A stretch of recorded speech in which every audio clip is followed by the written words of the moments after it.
Okay, I'm starting that. So, ladies and gentlemen, welcome to this Impact Talk.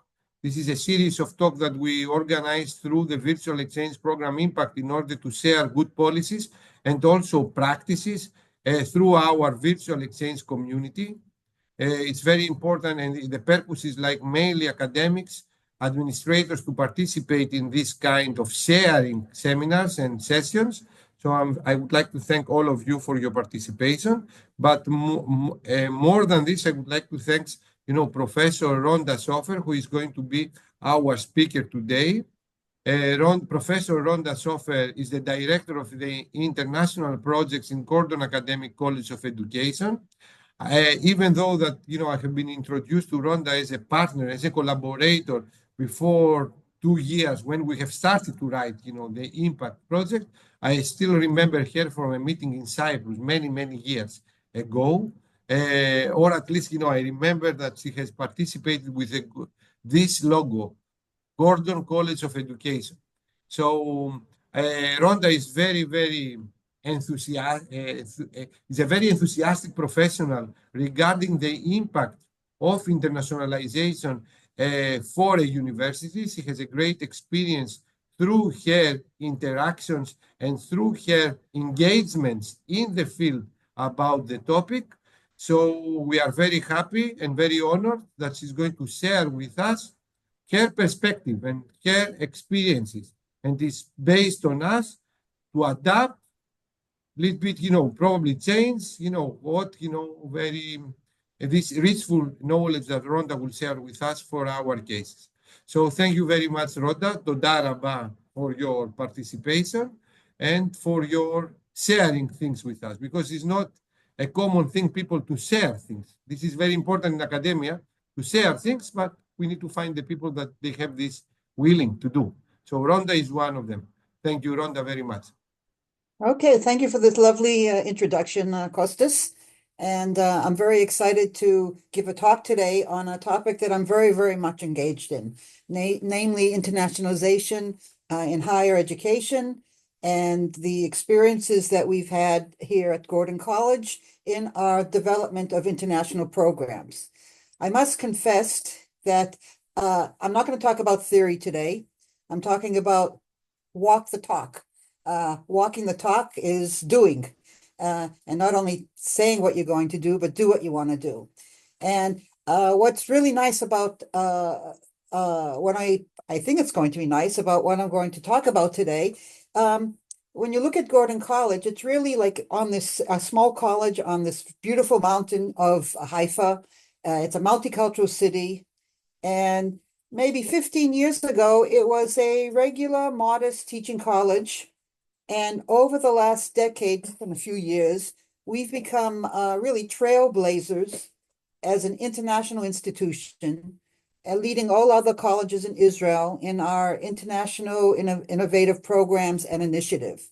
So I'm going to organize my talk in terms of really, I want to talk about the strategy, but for you to understand the strategy, or I need to convince you that we did something.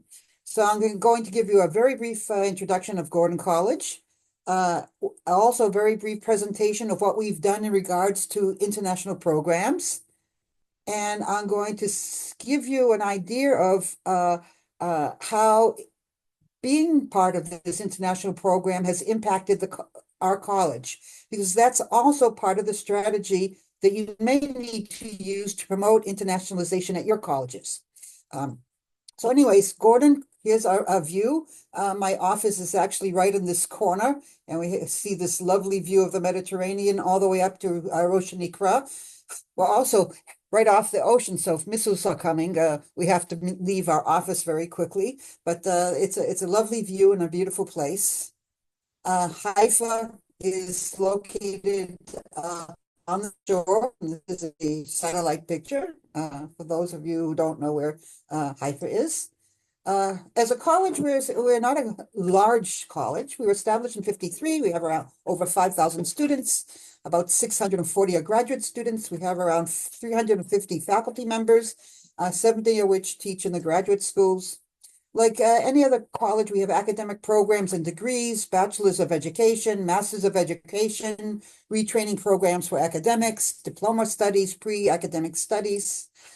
We have different departments that we train our students to teach in, and I'm not going to name them, but it's pretty well bachelor's of education department. We have around 12. We have 5 masters of education degrees, including one in inclusive education and innovation in education and leadership. These are really important fields today in the 21st century. Like any other engaged university or college, we have different centers, and our centers are very much connected with the community, whether it's a center for social and civic involvement. We make our students volunteer to get their degree. We have a parenting and family center. We have a center for gifted children. We have a center for children with learning disabilities. We have a multicultural educational resource center. So we have all these different, we have a special program for adults with special needs that we employ and they become part of our workforce. So we are really much engaged in the community as I think a teaching college should be. We can't be an ivory tower. And this engagement also sort of is part of the vision of what we do in our international center. Like any other academic institution, we have our research authority and we host conferences. We support our faculty to go to call conferences. So meanwhile, this is sort of like normal. I mean, you can say, so what's so special about Gordon's international programs? Because how I presented Gordon now, it's like a college of education that you would find any place in the world and any place in Israel. Well, our engagement in in the global world. We believe, and as part of the written vision of our college, that we need to share our knowledge and work together.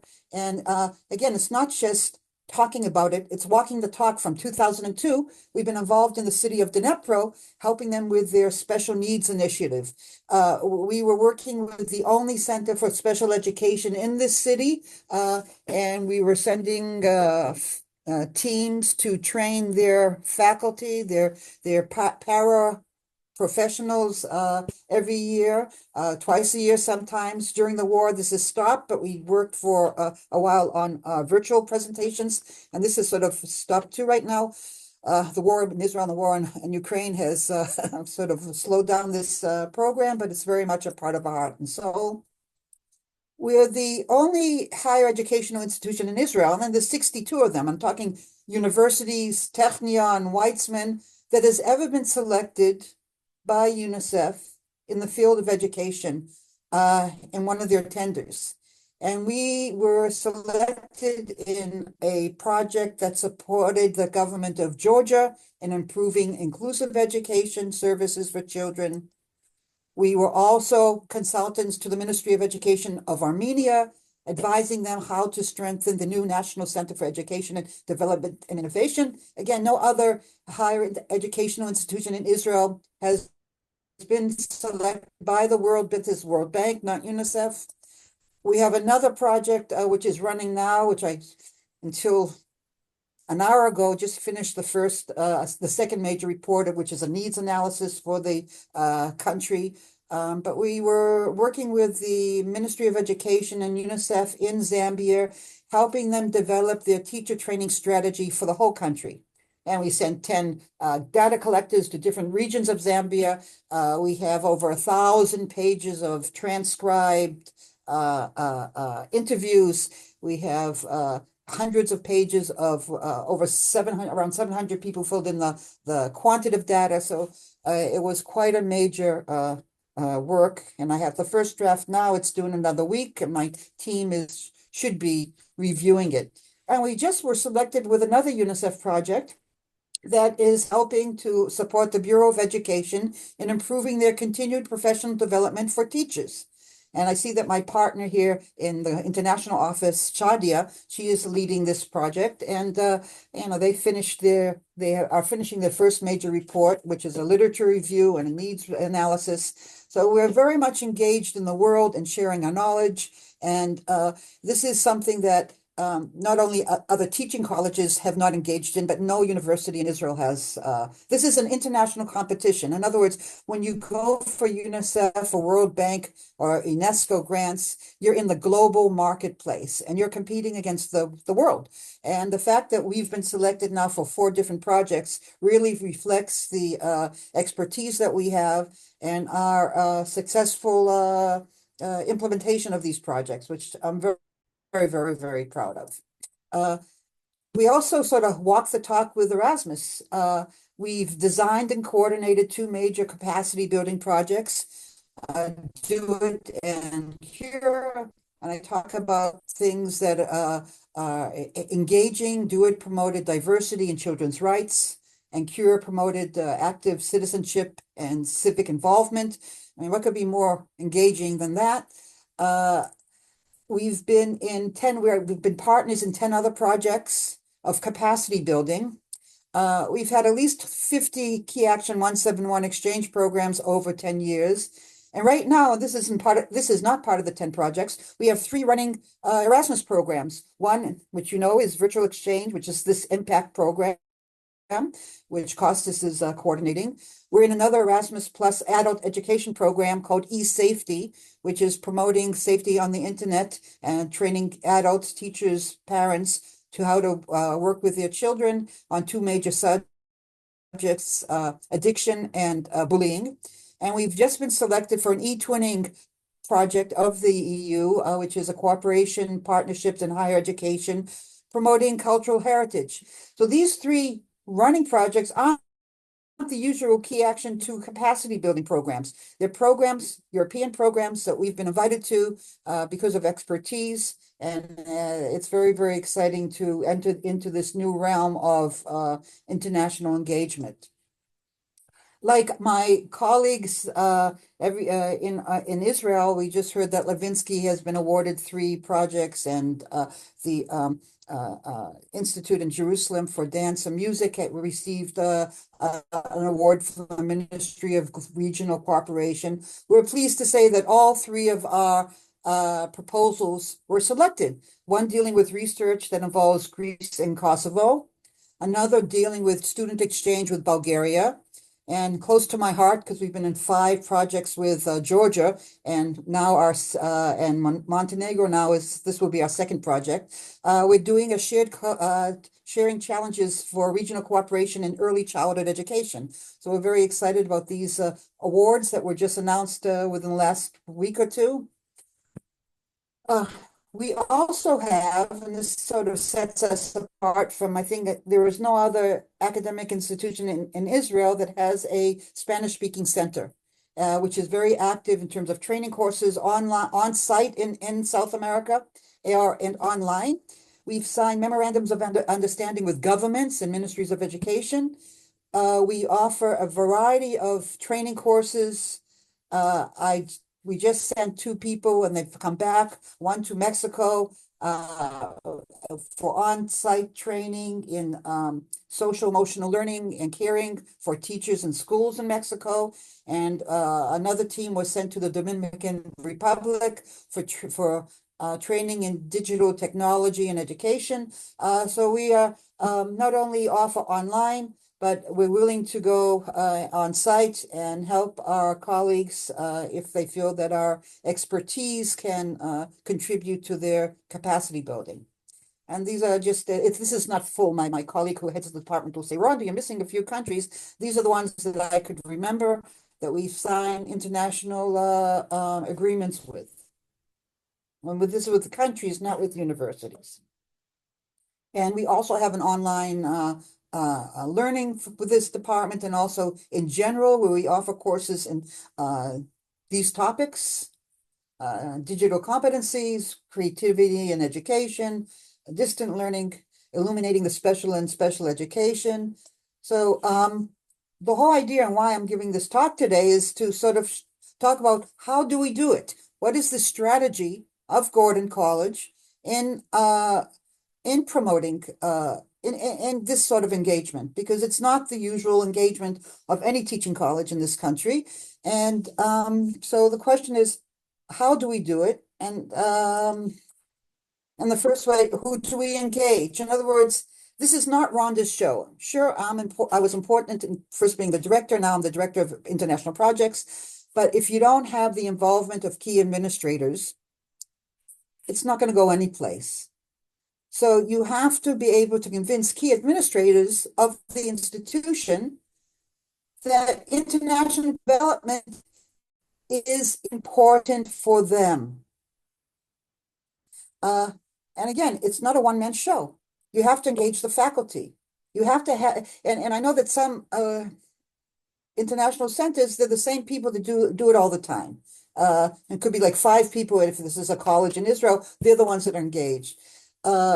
We've tried, especially in terms of capacity building, to include more and more people that's never been in terms of exchanges that have never been on exchanges in our international programs. So you need the faculty to also share the vision of international cooperation and collaboration, and to and get involved and to create workshops, to participate in workshops.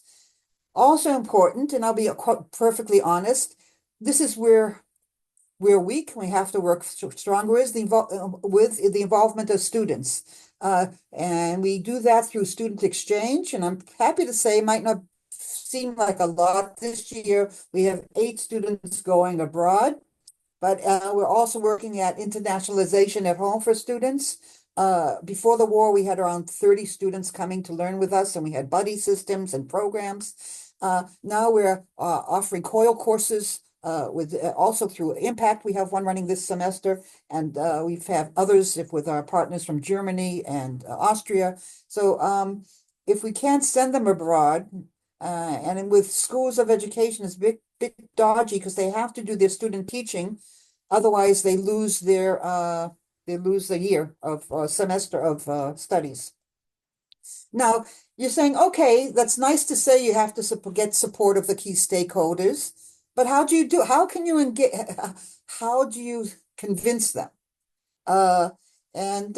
Because not all, I was having a conversation with a colleague who was participating in a conference in Germany, and she wasn't convinced how internationalization really helps the students.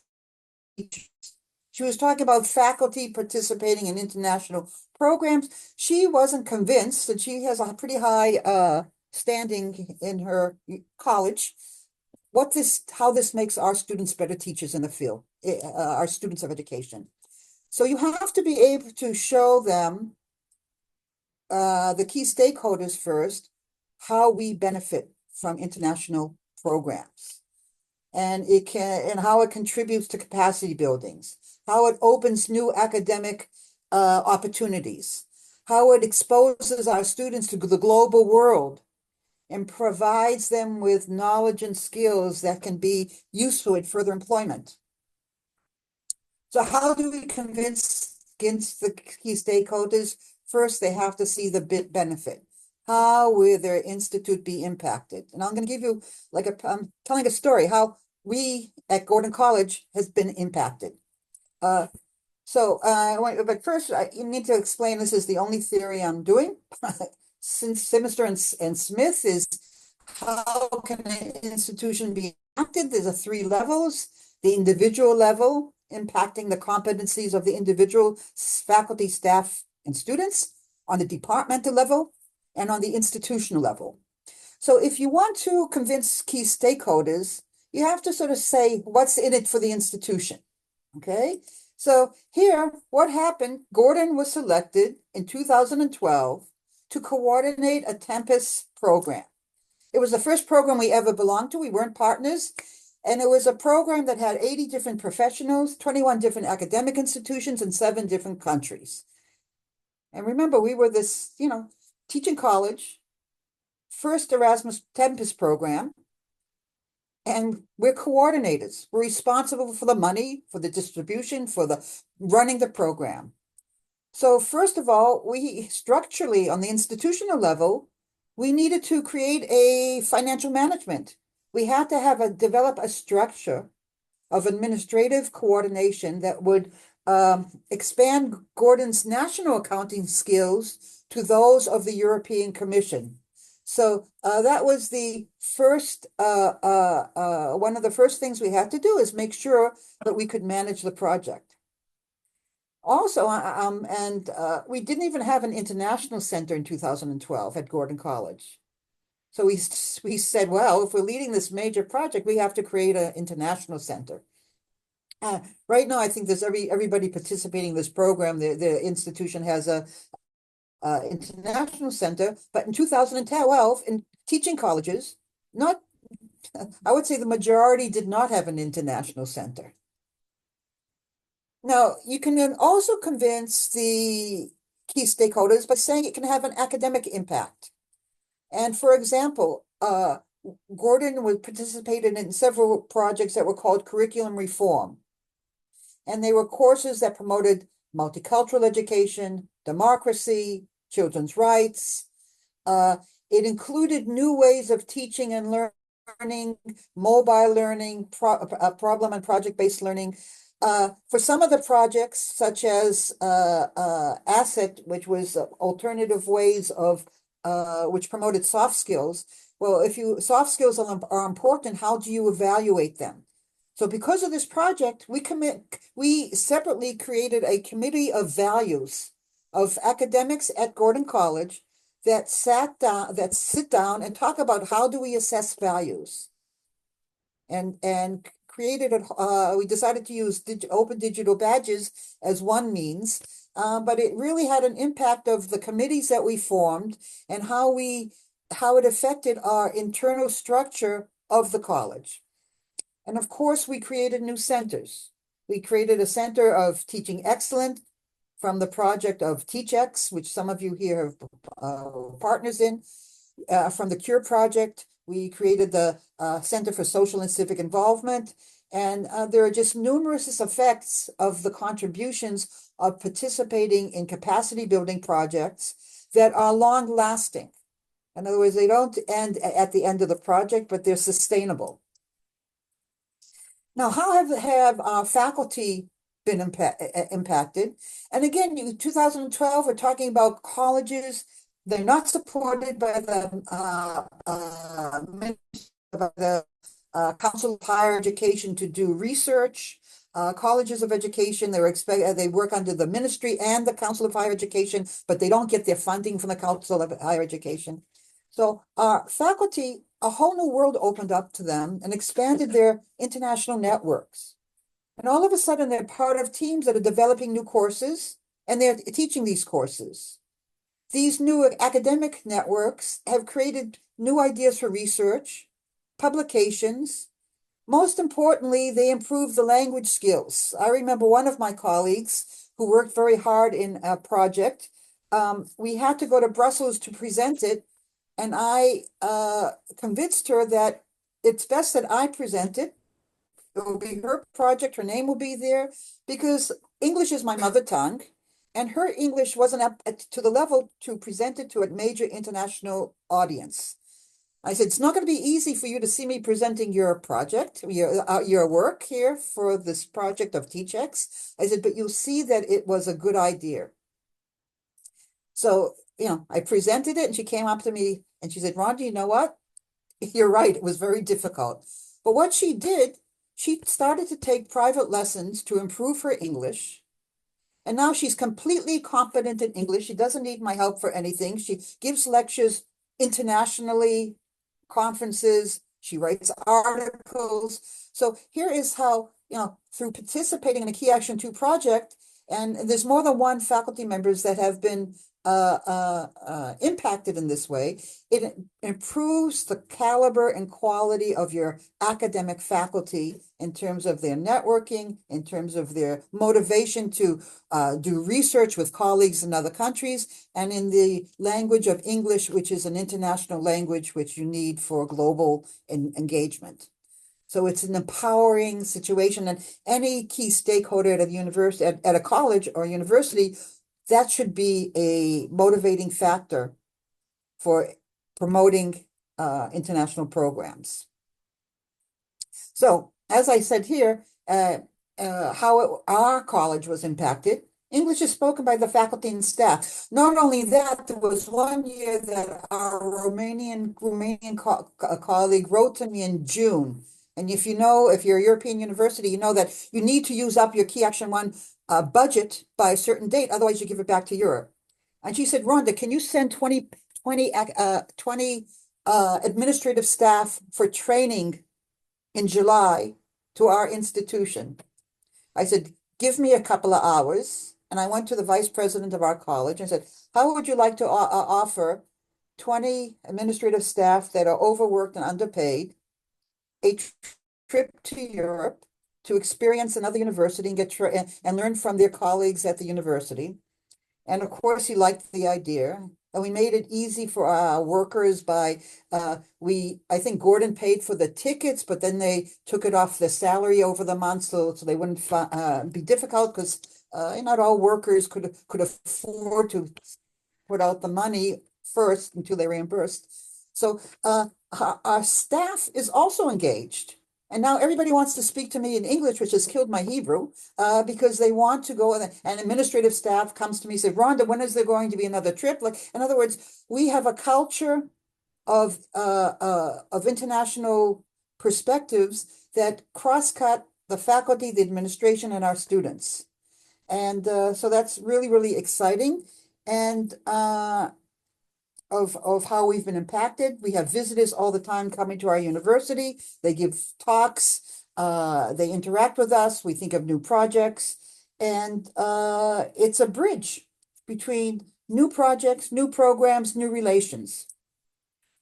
Now, engaging students, we have the exchange opportunities, and this year we're sending 8 students, which we usually maybe 4 or 5, so we're very happy about students willing to go abroad during this time. We have our COIL courses, and then with the projects that I personally designed, I engaged our student unions, and they were active and did community projects. But we have 2 other projects now, which students are participating in, 3 other projects with impact. They participated with COIL courses, but with e-safety, they're actually doing work for the project. And e-twinning, they'll be piloting the program. So we try to find projects for capacity building that aren't just for the faculty, but are for engaging the students. Overall, our strategy with EU programs is the good partners in Key Action 171, we try to bring into Key Action 2 program. So, for example, when we were working with our coordinator from Germany on the e-twinning, he asked which European partners do we think, Gordon College, myself, would be good partners in this program. So the European partners in this program were actually brought in by Gordon College. And then the good partners in Key Action 2, we try to establish an exchange with. And we have the example with the Hellenistic Mediterranean University, which we have an exchange with now, and University of Cyprus, and Muni from the Czech Republic. All these were partners that we first met in Key Action 2 programs. And we both felt that they wanted to have a relationship with us, and we wanted to have a relationship with them. But this is a strategy that you can use to expand your international programs. I think it's important. Let me look at the time, because I know this is I have time. Talk about the International Center and how we're structured.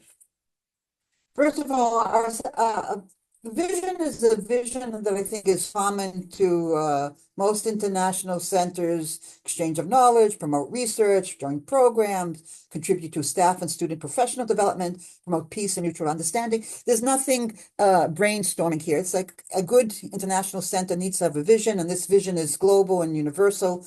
But over the years, and what's happened, we've become so big, we've had to sort of restructure of what we do. We involve the top administrators, but they're not part of our real working staff. So we have a president, and my policy has always been that we shouldn't do any international programs without informing the president. Even with my capacity building project, both for Do It and both for Cure, with the first kickoff meeting, the presidents or vice presidents of the beneficiary institutions participated, and I had built a special program for them as presidents.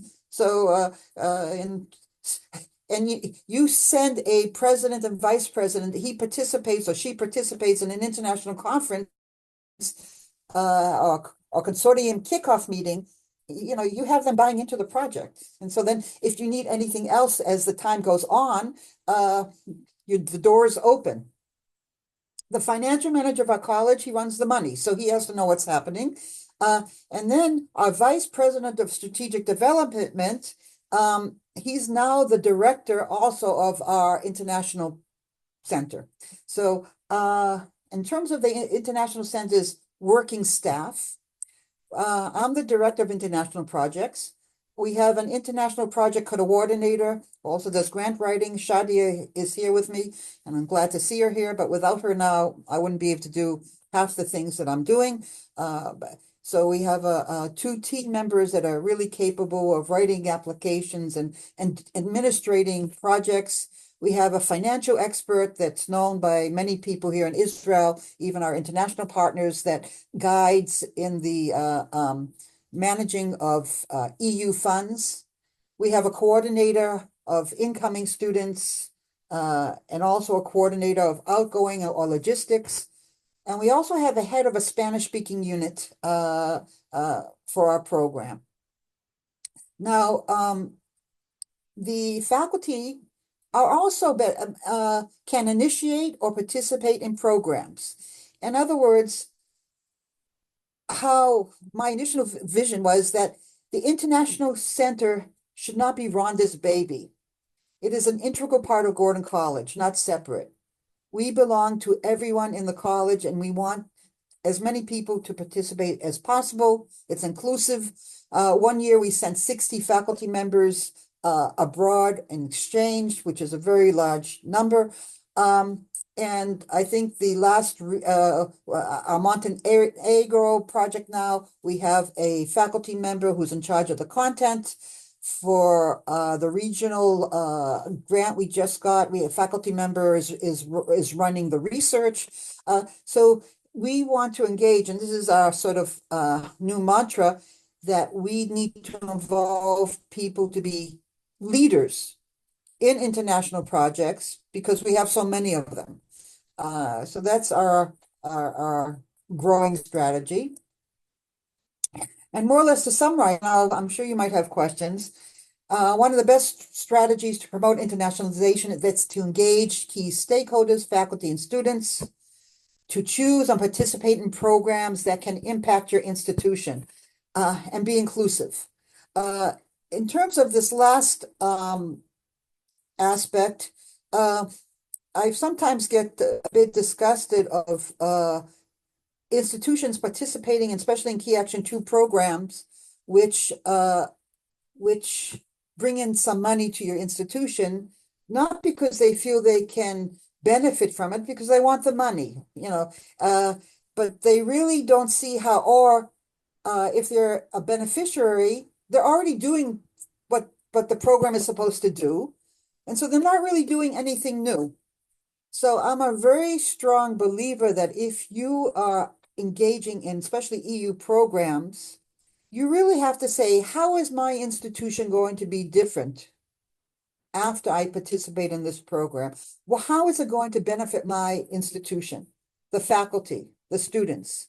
And not just you're in it for the financial gains, but you have to be in it for the wider gains, the impact that it have academically, professionally, institutionally.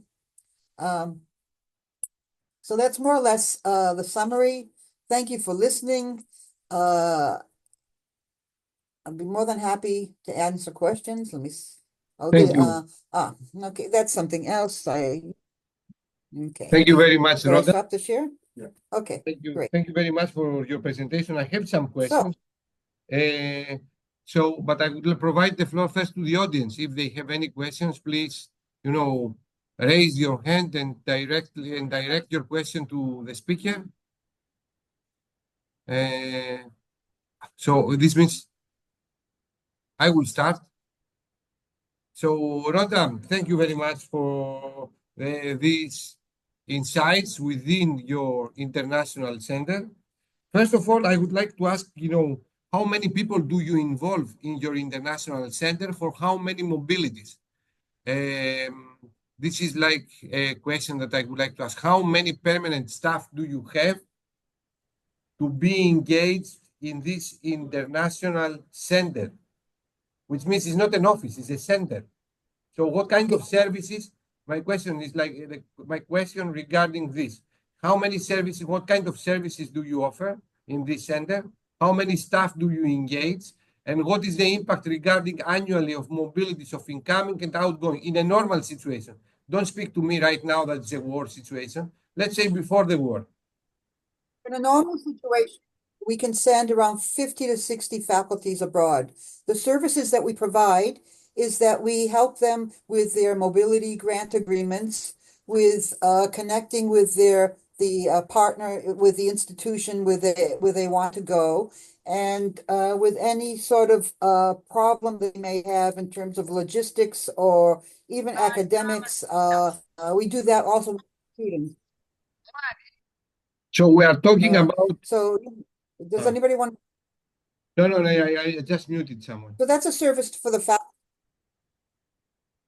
That's the services we every year we have a call that goes out to the faculty. They fill out a form. We have a committee because that selects has a selection process of who can go on the mobilities. We have a lot of partners, so we have a lot of mobilities. And 1 year we sent close to 60, but on average it's between 40 and 50 faculty members go abroad. And the services we supply is for that are in just the logistics of proofreading the mobility agreement, making sure it's well written, it's and so forth. In terms of research, often any faculty can come to us and say, I'm thinking of a research project in this field. I need a partner in a Balkan country or an Asian country, or can you help? And so we connect faculty like that for this. I would say we maybe actually the project with for the regional cooperation, we assisted the researcher with connecting with partners there. So I would say we would help between 10 to 15 faculty members doing research with that. And with our capacity building project, we try to engage, we have 3 running. And so with one, we have 4 faculty members as working. Another one, we have another 4, 5. With the virtual exchange, we have around impact, we have around 4 members that will be participating in terms of the classes and the teaching and things of that nature. In terms of the UNICEF program, sometimes we have 10 people, 15 people, because these are experts and we use them for different things. So for UNICEF projects, but easily I can say we engaged around 20 to 30 members of our faculty who participated in one way or the other, some more, some less, in different aspects of the project. For example, Zambia, I needed experts in curriculum. So I brought in 2 people, 3 people that helped review the curriculum of pre-service and in-service teachers. So we very much we are building. We have a database, and we are always enlarging the database. We have a call for our faculty saying who wants to be engaged in international projects. What are your specialties? And then we sort of work from there. Does that answer your question? Almost, because a little bit. Okay, so your international center, offers the following services.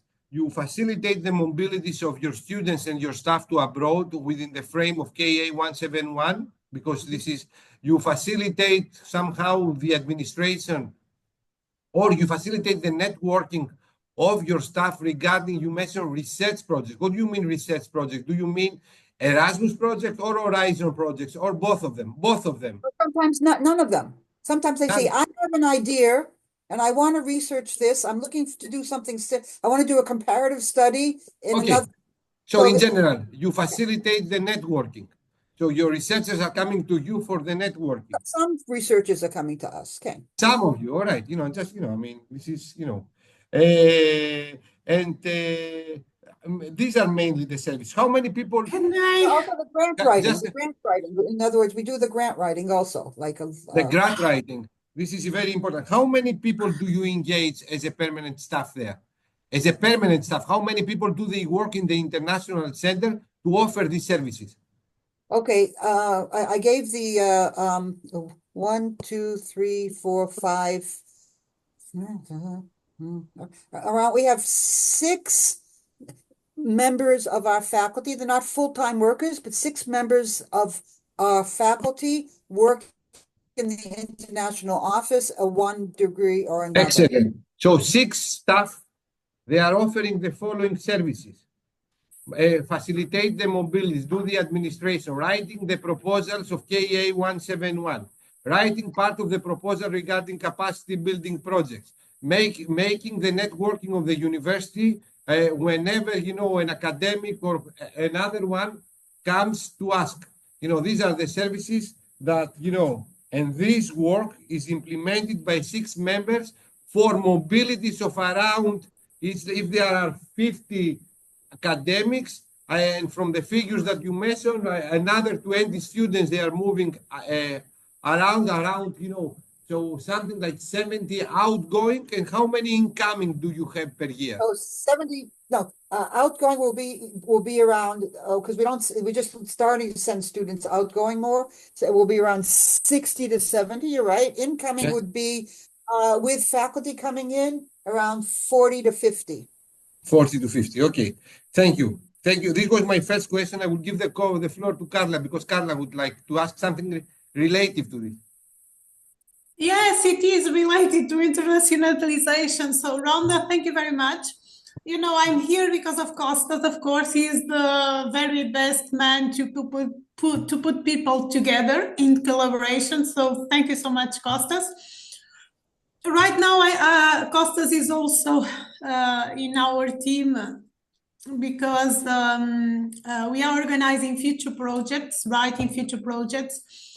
And I really needed, if you know anyone, someone from theater, university works in theater, or musicians, or also teachers, please let me know. This will be a very interesting project. You have on the chat my email address. Even yourselves, I don't know which are your areas of interest, but even yourselves, you can contact me regarding these and other projects. And I just wanted to let you know that also here in the Polytechnic of Porto, we are trying to, spread our wings and being able to have more people from other partners in our projects. And so again, thank you very much, Rhonda, for all of your efforts. It's really something. Oh, okay, thank you. I have already one answer. Thank you. Okay, I'm going to connect you. Thank you, Sari. The chat doesn't save. Can you download the chat? Yes, Yeah, I wrote in the chat. Yes, thank you. I wrote in the chat, but I have to take a picture of it because I don't think chats can be downloaded. Or I don't know, maybe not. I don't know. I will send your information, Carla, to Ron. Okay, thank you. Thank you, Costas. Carla, Yes. may I interrupt? At the Western Galilee College in Israel, we have a Department of Theater Studies. So you Okay. might connect with us. Okay, so Please. I'll be happy to get your email. Okay, send me an email. Thank you. Thank you so much. Thank you. I Okay, think beautiful. the project will be very interesting. Okay, so thank you very much for Okay. everything. Now- Thank you, Costas, my dear friend. Okay. I Thank you. just want to say something following up. Also, Gordon College is always open to join new initiatives, and in Erasmus as a teaching college, or our expertise in internationalization, or educational digitality, or in social emotional learning. We have lots of areas in education. I see Tatiana wants to. Okay, all right. You gave me an idea, but this is not the purpose. Now we are in the specific seminar in order to ask questions for the seminar. Okay, but you gave me. Sorry, Costas. Sorry, my dear friend. No. You gave me a nice idea. I can organize for our network. For your network, we can organize a brainstorming. Now the new Erasmus calls are open. We can have Zooms in order to share ideas and then make networking between us. I'm going to initiate not next week, from Monday I will be in Brussels for a week, but after a week I can organize a Zoom meeting so all of us to come and present the ideas and what kind of partners we are looking for. But I mean, let's move now back to what Rhonda has presented. It was a part of networking, however, I would say. So I have another question, but I will provide the floor to Tatiana and then I will continue. Tatiana, the floor is yours. Thank you, Kostas. First of all, your proposal to have brainstorming for the new projects and so on, this is excellent. I support it very much. And for Rhonda, I have a very short question because they are dealing also with the projects and the numbers for mobilities you mentioned, but for how many people you are giving the support by writing the projects? Applications, namely. Applications. Well, we're like a factory. First of all, and it's hard, it's hard to say. I see Shardy has left. We sometimes we're working on for people that come to us specifically. We probably do. Or maybe how many projects, if it is easier. Oh. Well, you see that we had the e-twinning. We've had 3 UNICEFs. For the 3 UNICEFs, we've given him 10 proposals. We still have things cooking, and we're waiting to hear from them. It's if we see something that's relevant to our expertise and we contribute to it, we go for it. And now that we have some notches on our belt, we have good chances of being selected. And then we get the people involved. But faculty usually come for us if it's for writing it's often for guidance because of our expertise. Unless it's in English, and then if it's an English application, then we really help a bit more. Thank you, Rhonda, and thanks for the presentation. I missed it, part of it, but I was in another meeting. Thank you. Anyhow, the recording will be shared to the Impact YouTube channel. And I have another. Mavridou is like a colleague from Demokritos, and I can see here the colleague Erato from Open University of Cyprus, Ioannis from Ionian University. So, okay, so not this week, next week I will also present, a summary of the available Erasmus call, and then we can do the brainstorming. So I will make a summary of all the calls in the Erasmus, and then we can have a brainstorming. Ioannis, as I told you, is a very active. He was beyond Europe, in New Zealand, some exotic, your rector in the parliament, present your photo, Ioannis, from this meeting. I have a second question that, is still a challenge in Greece. You mentioned about the engagement of academics.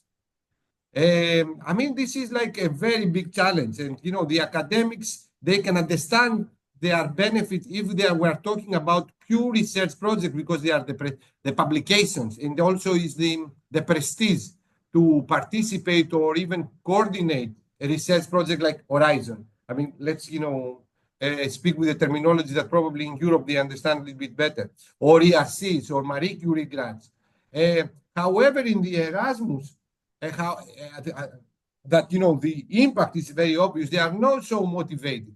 I mean, they cannot see the impact to their curricula or to their resume or an impact for their promotion. So research has an impact for their promotion because there are papers, a citation, the grants.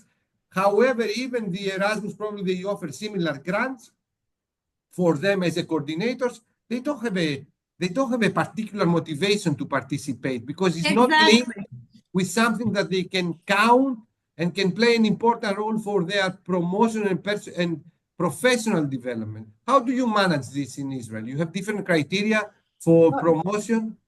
No, I could say what happens at Gordon. Yes. People have had very, very positive experiences participating in capacity building projects. And we've been involved since 2011, 2012. And word by mouth. People, like one project finishes, they say, Rhonda, remember me for another one. What they get is something that it's like soft skills. You can't measure it in terms of I benefit with this amount of, they get the networking, they get the friendships, they get the being part of a group that you see creates something and it has an impact. Well, my project Do It, my students in Georgia created an NGO that helps the KISS population in the area of Tel Aviv. Now, that's rewarding. So so not everybody, I know that often the academic world is dog eat dog and public and publish or perish, but I'm sort of walked the path of a different sort of path, and I like to see making a difference in the community and in the and for the students, and trying to make a difference in the society. And through community placemaking, which was the Cure project, we've made an impact. We've made a difference, and I think people are rewarded by that. And then you have, hey, from this we published a book from that was from the Cure project with Professor Patri, who does VAKE, Value and Knowledge Education. 3 members of my, everybody in the consortium, like there was 12 different members, have articles published in the book. The same thing with ASSET. Like things do come out, but I think the friendships and the warm feelings that are developed in these projects makes people want to participate. It's not only what do I get out of it.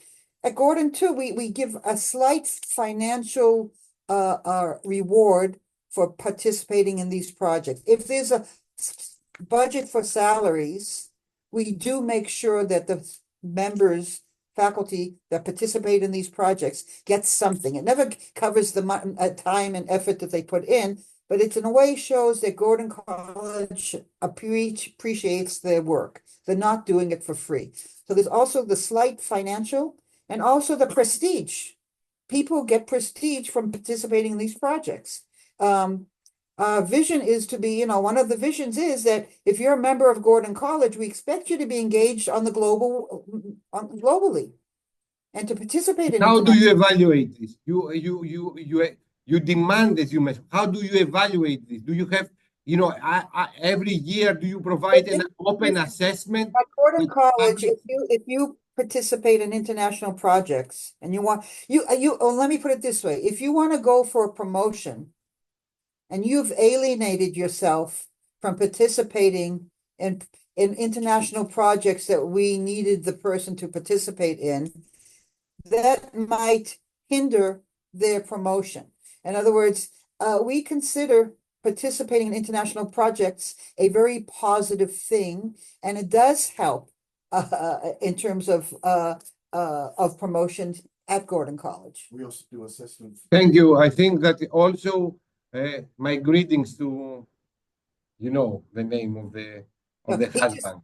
To me that we should also say that we do assessments of the Key Action 1 programs, yeah, I mean, it's not, probably I should, do not ask you because, your answer is not relevant to what happened in Europe, because in Europe, we have also the KA 131 that we need to promote a lot the mobility. It's not like few mobilities through the K171 that probably, this can be achieved, particularly from partner countries to program countries. In Europe, we face a lot of competition in order to increase the staff and student mobilities away from our university, which means also to attract a lot of students incoming from Europe to our university, which is a completely different kind of situation. So I should not ask this. And also in capacity building, I have to say that an extra motivation that you have as a partner country is like you receive also money for equipment.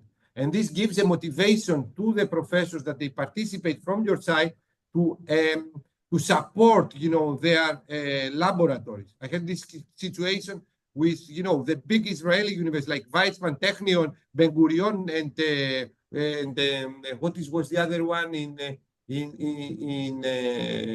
Gurion? Yes, Ben Gurion was like in in the desert there, that they participate very much because of the equipment. So there are different kinds of motivations. In Europe, we need to motivate our staff a lot in order to mobilize, in order to provide courses in English, to mobilize. It's a different challenge. And, the people in Europe still, they cannot see this benefit in the way that you said. Very nice. You gave a very nice example that internationalization should relock the processes for promotion. And this is something that we try through the rectors meeting in Greece to propose a lot of time. Still, we have not managed to convince the rectors somehow to place it within the process, the internationalization that each staff member provides as a part of opening the process of promotion. Just to show you what our new policy is really for new hirees, we make sure that they are competent in English, completely competent. Excellent. They know that they have to be engaged in international programs. In other words, excellent. so Very good. Yes. Carla, you would like to ask something because we need to close very fast? I know. Just one, not asking, just one single remark. Here in the, I agree totally with Costas, because here, at least in my institution and in all institutions in Portugal, from what I've discussed it with other people that I already know from other institutions from north to south of Portugal, the universities, they keep all the money from the Erasmus Plus projects, they don't give anything to people, to people who work in the projects. This is true. So, and I'm glad you disconnected the recording, Costas, because I wouldn't like this to be recorded. And this is one of the things, please don't put it again. And this is one of the things that I think that prevents people from engaging. You know what I'm trying to say? Because first, they receive exactly the same salary as before. And second, Erasmus Plus and any type of project do give you, hard work. You really need to work. Otherwise, the accomplishments, the intellectual outputs that you deliver are, meaningless, And this is also why people don't get engaged. First, they don't want to get engaged. Second, they don't receive anything from it. Even if there is a little topic in the evaluation that we have each 2 years or each 3 years, where it is mentioned Erasmus Plus report project, it only in your overall evaluation, it's only, let's say, 2% or something. You know what I'm trying to say? So it's really not, let me just put it this way, you only engage if you really want to work. Otherwise, you just live your life, you teach 12 hours per week and forget about projects, period. This is how it happens. And I'm sorry to be dishonest, but this is the reality. I personally, professionally, am not the normal academic.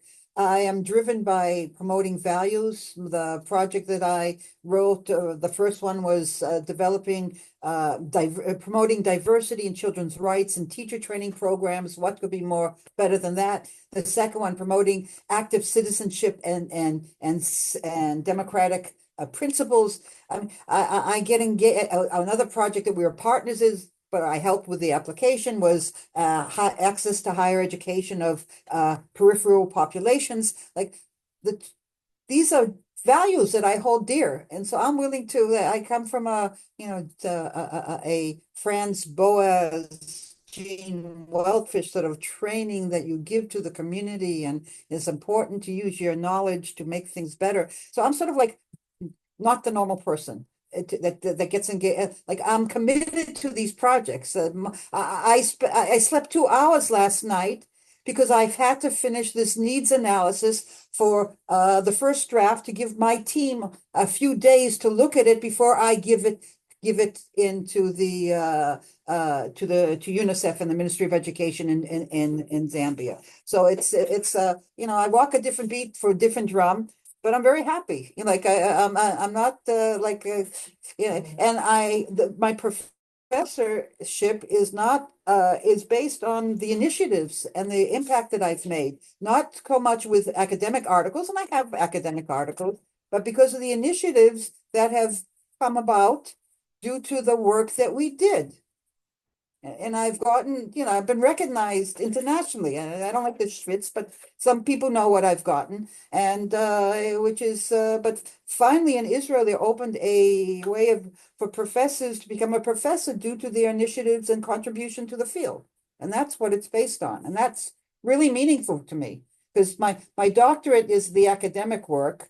But this, I got an honorary doctorate once. The honorary doctorate meant more to me than my academic doctorate, because the honorary doctorate reflected what I gave to the community, what I gave to this university. So, it's who I am. And Excellent. So let's, finish and complete this session. I would like to thank very much Rhonda for sharing, her vision, her passion with us, her values. Another conclusion that I've got from Rhonda's presentation are that there are more funding opportunities and more opportunities for internationalization than Erasmus, than Horizon, than Marie Curie. I have noticed here the World Bank, the UNICEF actions. Now I'm going to check them in order to be able to check the opportunity, e-twinning, that I have heard them a lot of times as an activities of networking and internationalization. So I would like to thank for these opportunities. As I said, and as I promised, in 2 weeks' time, I will organize a networking event, since I can see that this can have an impact for the new Erasmus project. Some tips of the things that we have coordinated, some tips from your side that probably you have coordinated other programs that we have not. Let's check, the community is like the most powerful thing. If you create a community, this is something that remains, it's sustainable for long period. So I would like to thank you, Yasu Yanare, in Greek, and speak to you soon. Bye. Bye-bye. Thank you very much for this opportunity. Bye-bye, It was everyone. our honor. Bye. Bye-bye.